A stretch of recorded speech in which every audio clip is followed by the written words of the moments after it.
to Theater of the Stars. My name is Don. I'll be your host for a conversation with a very special guest star. Our star today made his first appearance in television on The Bill Cosby Show in 1970. Since then, he has covered the gamut of theater, several television series, and of course, film.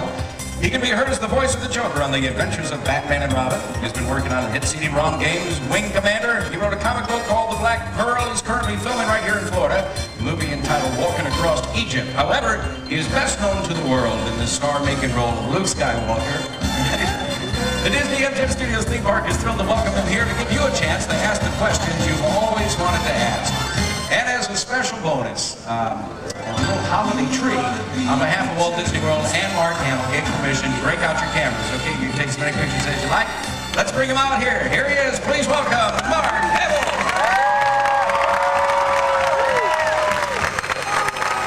Thank you. Look at all the cameras. Oh my gosh. It's a photo of extraordinaire. Everybody full of turkey? Everybody full of turkey?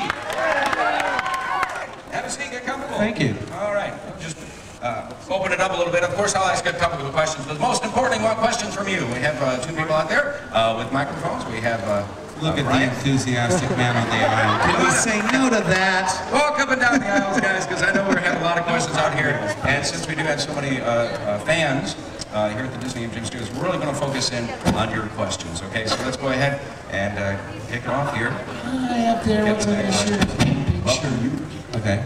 Hi, Mark. Hi there. How are you, Mark? I'm fine. Great. I'm so elated. Very happy.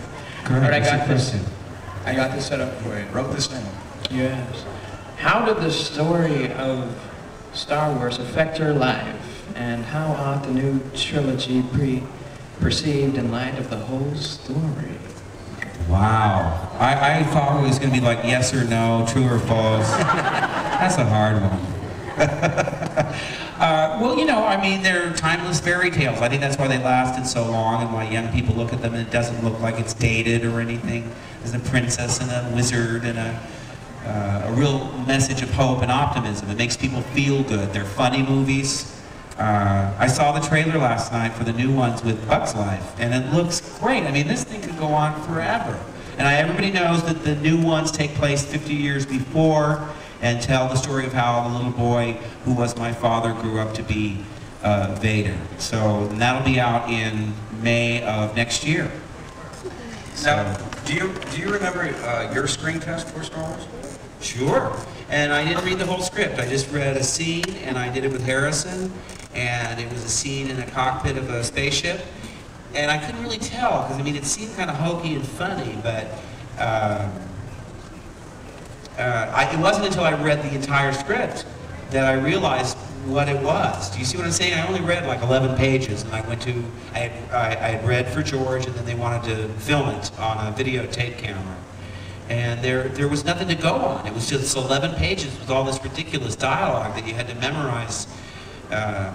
There's a line that I remember, well, now that I've said it, watch me forget it, but it's not in the movie. People like to hear it because you go, well, do you remember anything from the screen test? And Harrison was like, that's not a space station, that's a small moon, I'm getting out of here. And I had to say, but we can't turn back. Fear is their greatest defense. I doubt if the actual security there is any greater than it was on Aquilae or Sullust, and what there is most likely directed towards a large-scale assault.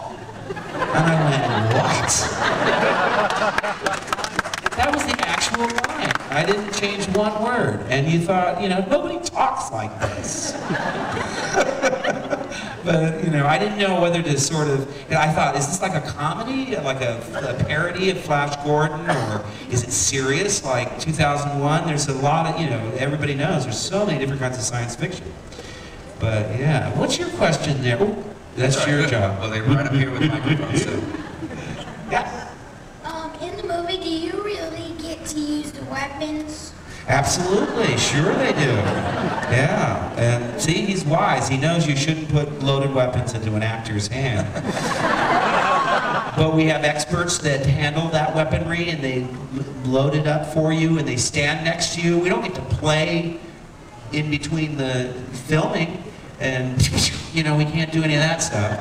and you know exactly how many charges you have. And as you know, I'm sure you've seen these stunt shows and things on television where they put the little squibs up so that when we shoot, it's a blank. A projectile does come out, but not a bullet.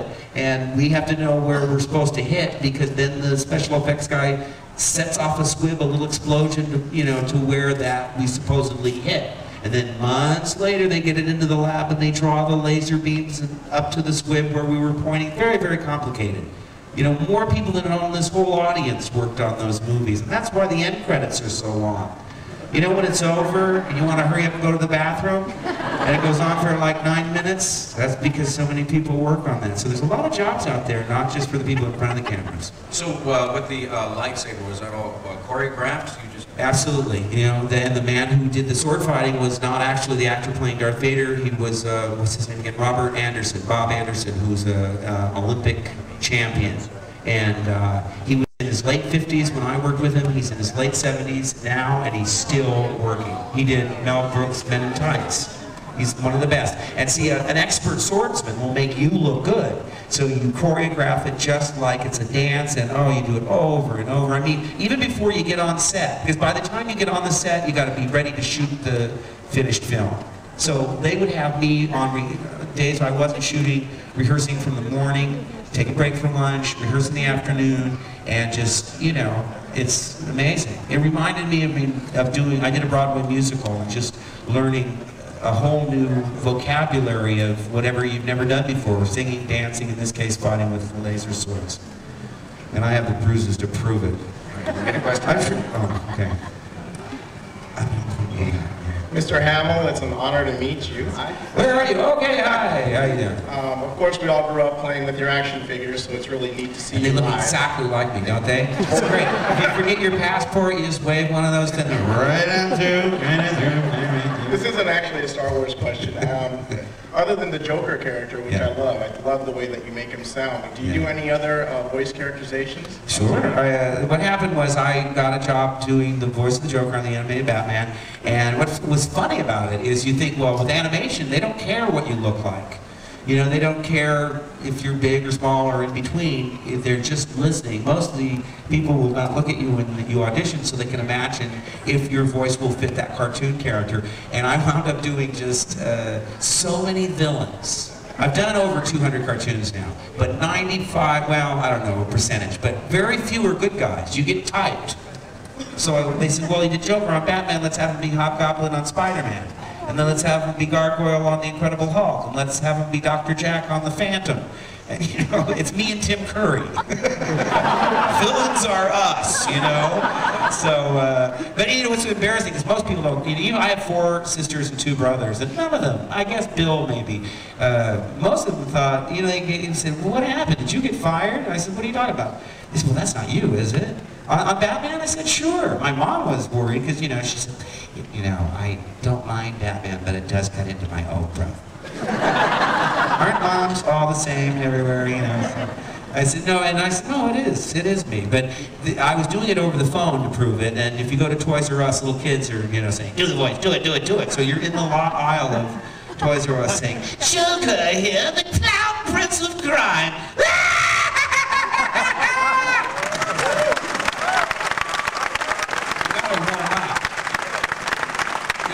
Up a little bit because you can just throw your voice out like an old Volkswagen stick, you know. So you're on the freeway driving to do your cartoons.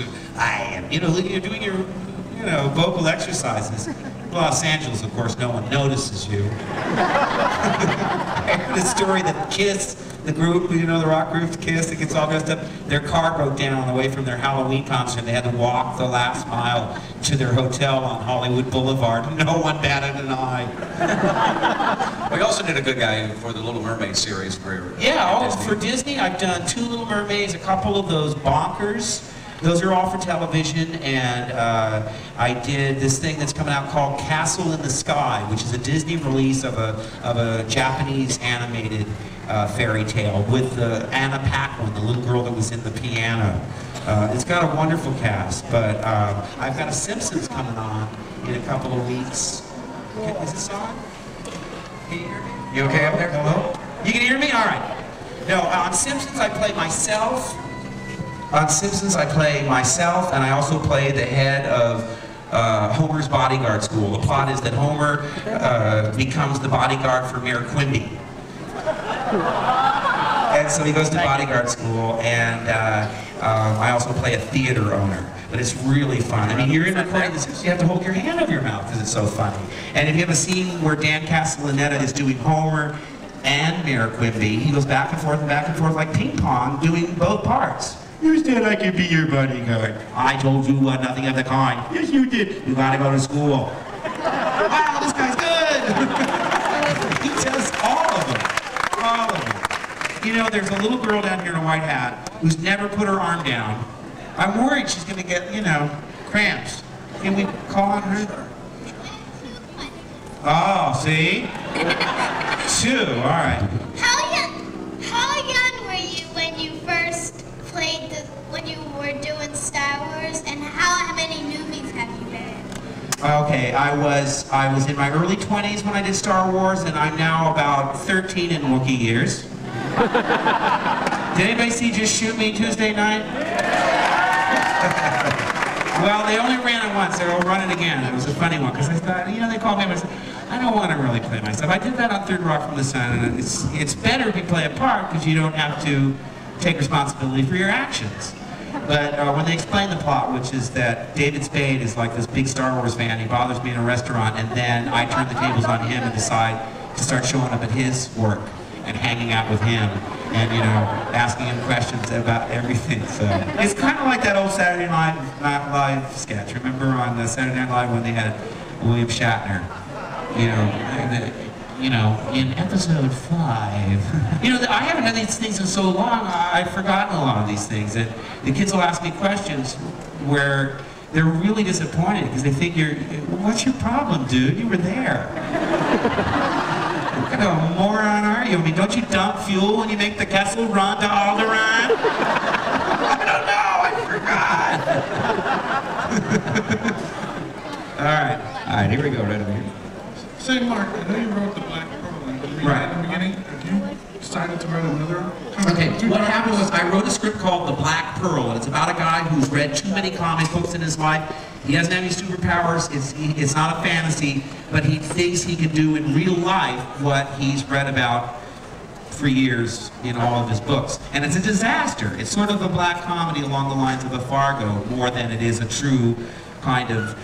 That's why I was really surprised that the comic book people came to me and asked me, could I turn the screenplay into a comic book? And I did that. It came out in 5 issues, and then they put it all together in one trade paperback. And if you see it, snap it up, because you can't get copies anymore. It wasn't a massive run. It was less than, say, 600,000 on each of them. But still, we're working to get the movie made, and we're actively working on the computer version, which will be out from Access Hardware next October. And it's really fun because I said I don't want it to be a slaughter game with, you know, just a shooting gallery. It's all about, you know, taking responsibility for your actions, and in a fun way though. It's not sort of a preachy thing, but that'll be out from Access in October. And I'm still working on the movie version. Oh yeah, hold that up. See, that's what it looks like. That's The Black Pearl. It's kind of dark to see, but what I did was I drew all the pages myself in pencil in my kid's 3-ring binder notebook. There's my family there. Everybody want to wave to Chelsea? She's on the aisle there. That's Mary Lou. There's my father-in-law. There's Griffin. And there's Nathan. Come on, Nathan. The shy guys. Anyway, so then I drew it all myself, and I faxed it to the guy that was the artist, and then he drew what I drew, because I'm not an artist per se, but I wanted to draw the panels myself.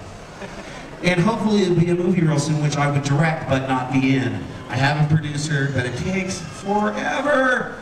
You know, you go meeting after meeting after meeting, they say rewrite it, rewrite it, rewrite it, rewrite it. I've written 5 now. I have a writing partner named Eric Johnson. We've turned in our 5th draft of this thing.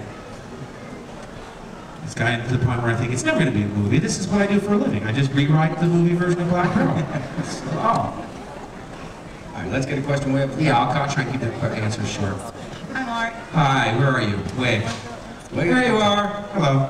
What? Can you kind of tell us about some things that happened behind the scenes of Star Wars? Anything interesting? Oh, gosh. I should know this by now. But what do you mean, like funny things, interesting things, things that got changed? You know, I know what's interesting, because Anthony Daniels plays C-3PO, and he's a wonderful actor, and did a lot of stage in London, and I just got used to him as 3PO, because the first thing we ever did was the desert stuff in Northern Africa, before we went to London and started before Harrison came over, before Carrie came over and all that. It was just the robots, me, Alec Guinness out in North Africa. And everyone got used to Tony's voice. Well, it's not that we got used to Tony's voice. Tony was 3PO. I mean, in his actions and his behavior. You know, he's kind of cranky. You know what, wouldn't you be out in the desert with that helmet on? I mean, it was really bad. It's like, it got to the point where they, all right, put his head on. And he was like, if you're not ready to go, I'm going to cut off your head and throw it right in your face. So, you know, oh, okay. Because they'd had to get them all ready just before they were going to film, they put it on. But anyway, we get back to the States and we realized George never wanted this guy to have a British accent. He never intended to have Tony Daniels do that voice, and you can't imagine anybody else doing it now.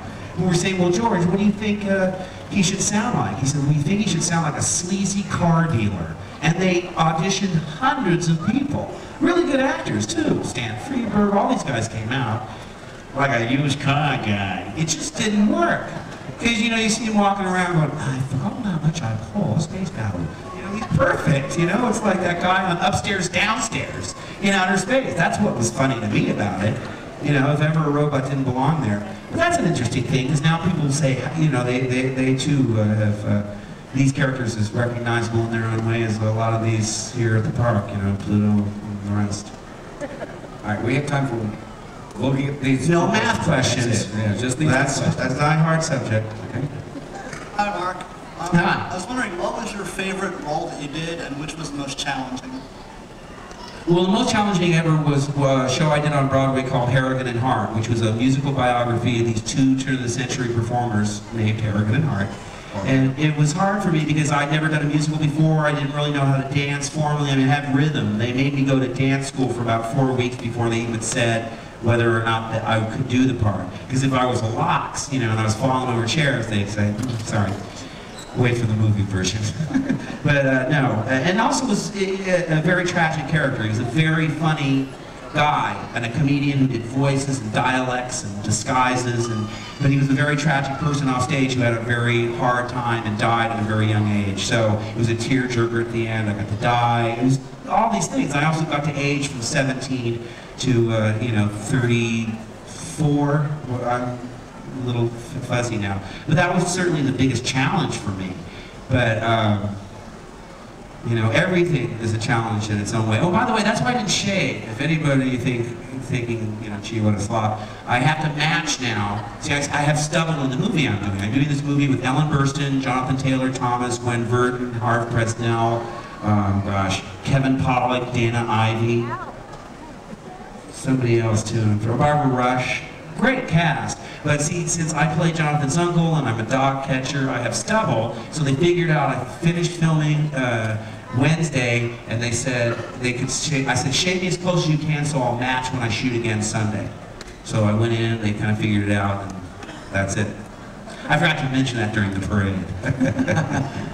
This is the last question right behind that guy. Hi, my name is Shane, and I Shave? Yeah. And a haircut? Shane. Oh, S-H-A-N-E. Yes.